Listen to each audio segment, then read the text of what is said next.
He doesn't need me.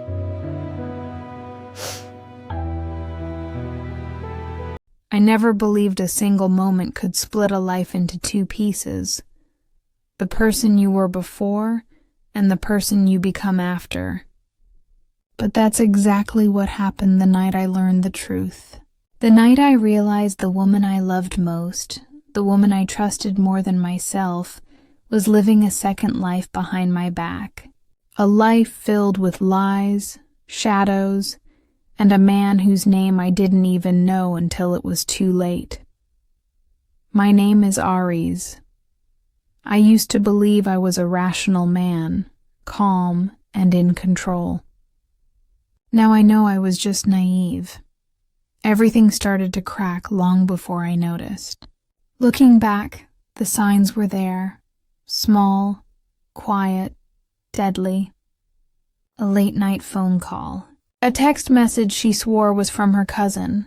The sudden perfume she never wore before.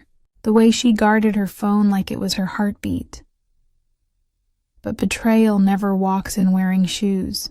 It sneaks in barefoot, soft, invisible, and at first you think you're imagining it. I still remember the first time I felt something was off. It was Tuesday evening, and I was running late from work.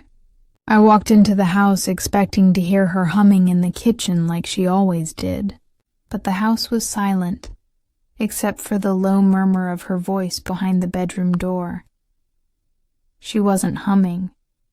She was whispering, laughing softly, talking in a tone she hadn't used with me in months. I froze. I wasn't trying to be suspicious, but something in my chest tightened. I took a step closer. She said, "I'll see you tomorrow." Same place? Same place? Tomorrow? Laughing like that. When I opened the door, she jumped. She wasn't expecting me home that early. Her phone slipped from her hand, and she scrambled to pick it up before I could see the screen. "Who was that?" I asked lightly, trying not to sound jealous. She forced a smile so polished it almost fooled me. "Meher, she's going through a breakup." I was just consoling her, but Meher hated calling people. She always texted. Still, I let it go. That was my mistake. Over the next few weeks, things shifted in tiny ways. She started dressing up more, even on days she said she was only meeting friends. She changed her lock screen. She began sleeping on the edge of the bed. She smiled at messages she wouldn't let me see. Every time I asked, she had an answer ready. Too ready, I didn't want to doubt her. She was my wife, my anchor, my home. But homes can lie too. One night I woke up at 3:17 a.m. She wasn't beside me. The bathroom light was on. When I walked toward it, I heard her voice inside. Low, careful, a whisper that carried guilt. "No. He doesn't suspect anything." I felt my heart stop. He, not she. Not Meher. Not anyone I knew. A man. I leaned closer and she continued, "I told you not to message me that late. He almost saw it yesterday. Yes. Yes, I miss you too. Miss you too." The words sliced through me. I stepped back, my breath shaking. A part of me wanted to throw the door open, demand the truth, scream, break something, break myself. But I didn't, because truth is a bomb. Once you drop it, nothing stays the same. So I waited. I pretended to sleep when she came out. She slid back into bed, her breathing calm, steady. Mine wasn't. That night I realized something was dying between us. Slowly, painfully, silently. But I still wasn't ready to accept it. The next day, I did something I never thought I'd do. I opened her laptop while she was in the shower. Her phone was locked, but her laptop wasn't. At first, everything looked normal. Emails, work files, pictures. But then I noticed a folder hidden inside another folder. A folder she named Receipts. Inside weren't receipts. There were photos of her. With him, not kissing, not touching, but close, too close. Smiling in ways she no longer smiled at me. Standing in places she said she never visited. Sitting in a cafe she told me she hated. Every photo stabbed me deeper. There were messages, too. Long ones. Conversations full of confessions. Secret meetings. Shared fears. Inside jokes. Future plans. They talked about running away together if things got worse. They talked about the night in the hotel. They talked about their place by the lake. They talked about me. He suspects me, she wrote in one message. His reply, let him. He's weak. Weak. I wasn't weak. I was betrayed. My hands shook so violently I almost shattered the laptop. I closed it instead. I waited for her to come out. She didn't notice anything. She kissed my cheek before leaving for work. I followed her. She didn't go to work. She went to him. He was tall, confident, the kind of man who acted like the world owed him something.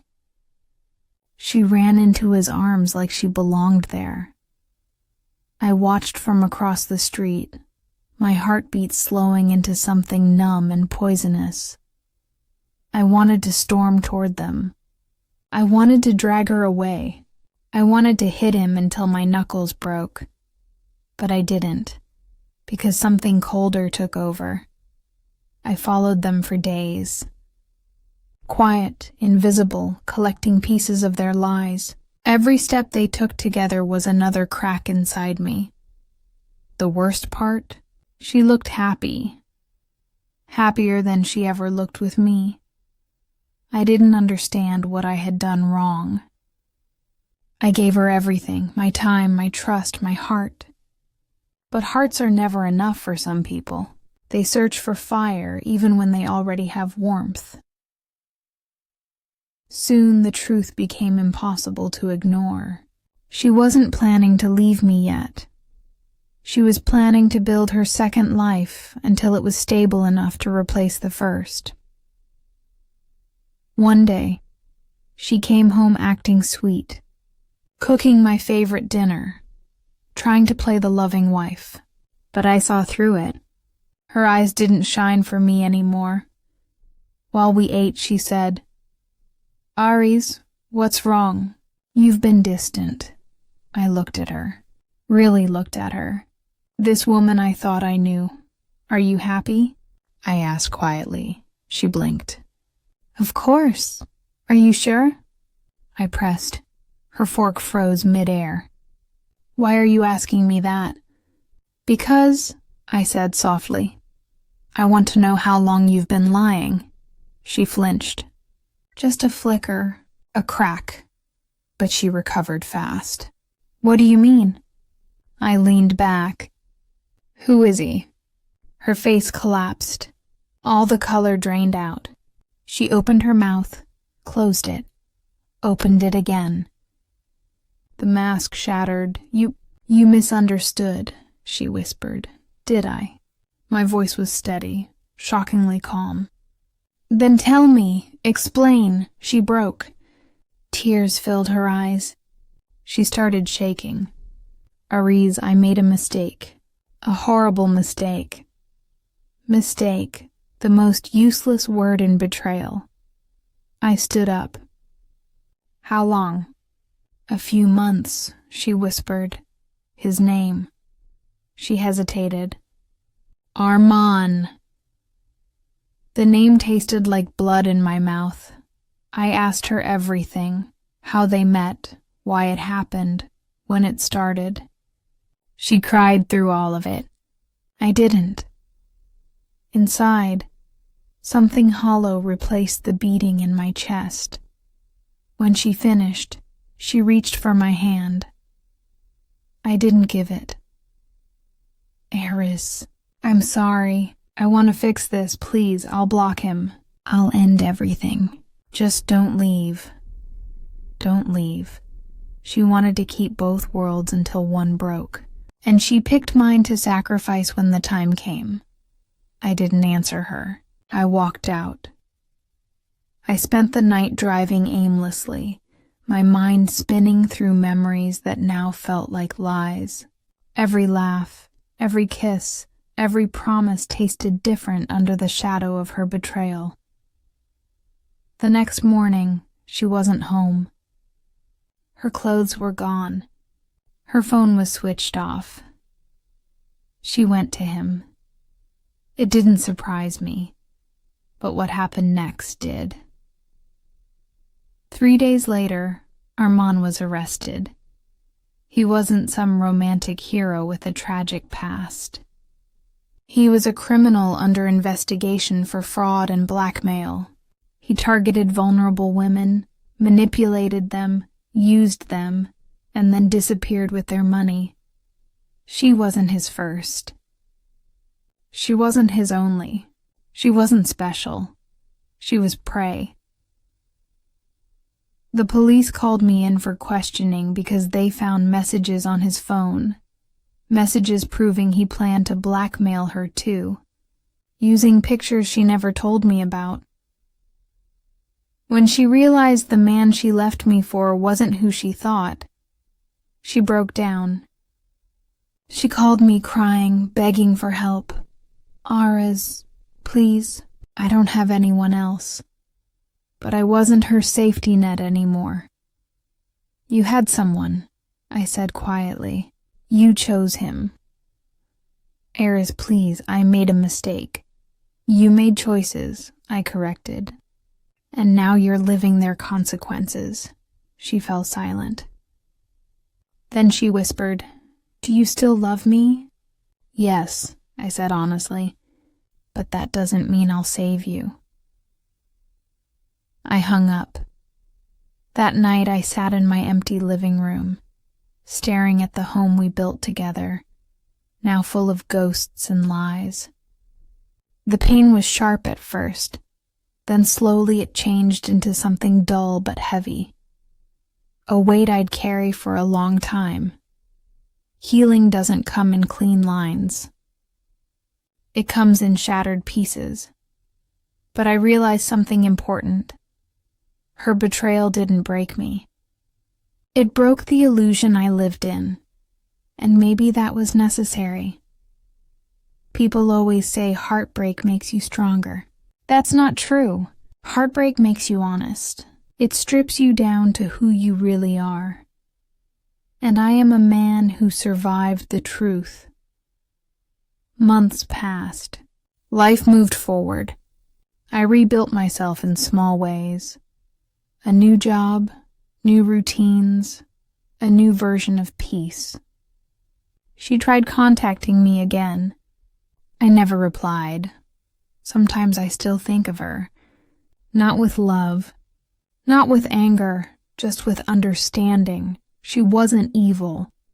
She was weak, and weakness destroys more lives than cruelty ever will. As for me, I learned the difference between being loyal and being blind. And I promised myself one thing. Will never again love someone more than they love truth. That is the betrayal that left me broken, and the truth that put me back together.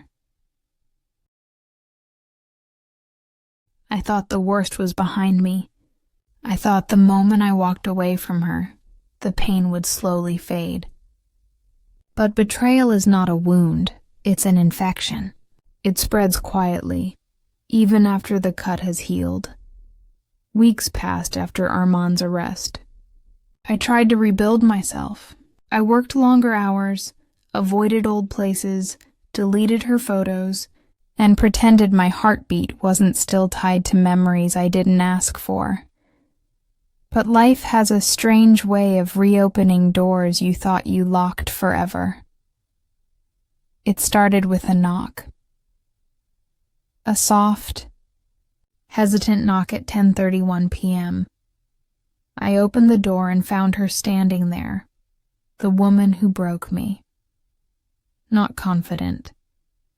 Not polished, but trembling, drenched in rain, mascara running down her face like black rivers. Aariz, please, I need to talk to you. I didn't answer. My silence was colder than the night. She looked around, terrified someone might be watching. Can I come inside? I wanted to say no. I wanted to close the door in her face. But something in her eyes wasn't just guilt. It was fear. Real fear. I stepped aside. She walked in slowly, as if entering a crime scene. Her hands were shaking so badly she had to hold onto the dining chair to steady herself. Aariz, something is wrong, she whispered. Those words meant nothing to me anymore, but the way she said them, that meant everything.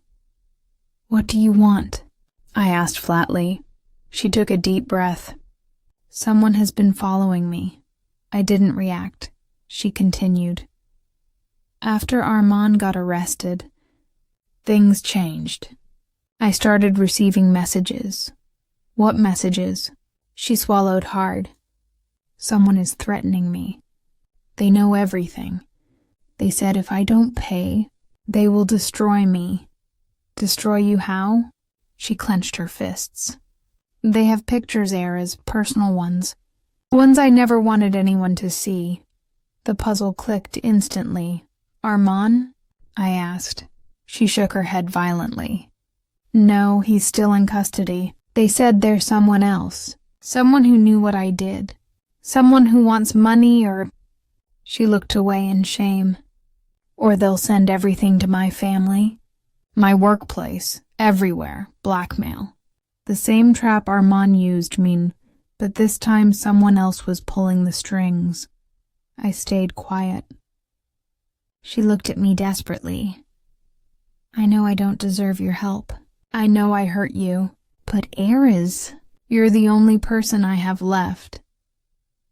That hit harder than I expected. I hated her for what she did. But a part of me, the part that once loved her, still reacted when she said my name like that. She continued, Please. I don't know who else to trust. I stared at her for a long time. Finally, I asked, Show me the messages. She hesitated, then handed me her phone. Even then, she shielded the screen for a second. Old habits die hard, before she let it go. The messages were disturbing. Unknown in number. I know everything you've done. You don't deserve him. You owe me. Pay up or pay the price. I'm watching you, and the worst, a picture of her walking out of my house just moments ago. Someone was watching her right now.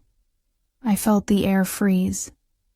This isn't Armand, I said quietly. He didn't have the patience for this. She hugged herself, shaking. Then who is it? A thought crawled into my mind. A dark, uncomfortable thought. Someone involved with him, I said. Someone who knew his methods. Maybe someone who helped him. Someone who isn't done using you. Her breath trembled.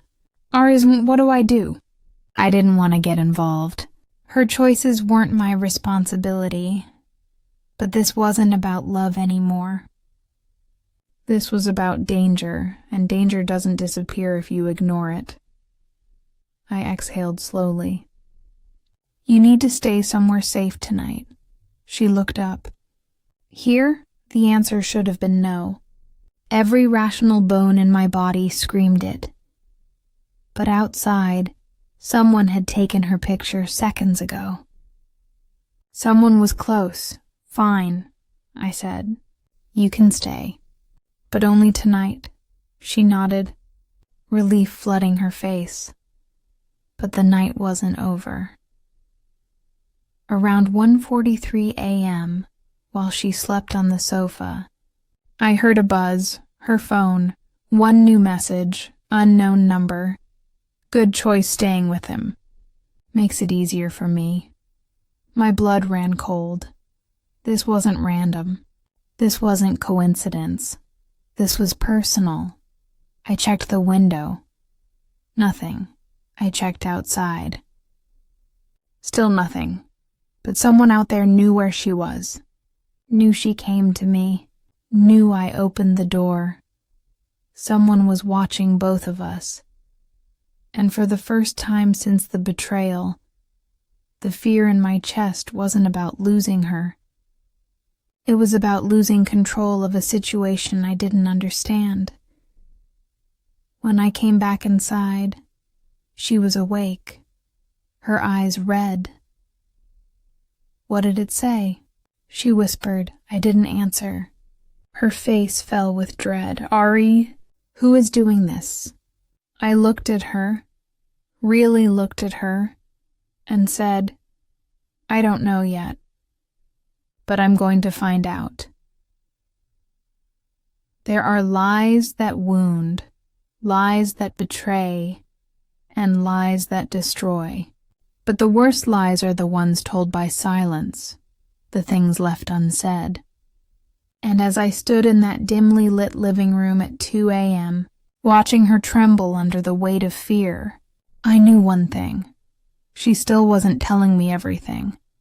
I sat across from her, my eyes on hers, but she couldn't hold the stare. She kept glancing at the phone, at the windows, at the shadows as if expecting someone to appear from them. Tell me the truth, I said quietly. She swallowed hard. I did tell you the truth. No, I replied. You told me the part that makes you look scared and innocent, not the part that makes you look guilty. Her breath caught. I leaned forward. Someone is watching you. Someone knows where you are. Someone wants something from you, and this didn't start today. So tell me, what are you hiding? Her hands tightened around the blanket. Then she whispered, Aariz, you don't understand. Then make me understand. Her eyes filled with tears she didn't let fall. Instead, she closed her eyes and said something that made my stomach twist. He wasn't the only one. Silence collapsed between us. What? My voice was calm, too calm. She looked at the floor. Armaan wasn't the only mistake I made. I felt the world tilt slightly. She continued. Before him, there was someone else. The room grew colder, and that someone, she whispered, is connected to whoever is following me. I stared at her, waiting. She took a shaky breath. His name was Izan. The name hit me like a dull knife. Not sharp enough to kill, but sharp enough to bleed. When? I asked. A year before Armaan, she said softly. It wasn't a relationship. I didn't love him. It started as something stupid, messages, calls, meeting once or twice. I ended it fast. I thought it was over. She paused, but it wasn't. She wiped her cheek. He didn't take the rejection well. He told me I owed him, that he gave me his time, his attention, that I should be grateful. My jaw tightened. Manipulators come in many shapes. I recognized the type instantly. I blocked him, she continued. But he found other ways, other numbers, Other accounts. He told me he kept everything. Pictures, recordings, chats. Her voice cracked slightly. I told him to leave me alone. He didn't. I leaned back slowly. The pieces were falling into place. Ugly, sharp, dangerous pieces. She continued.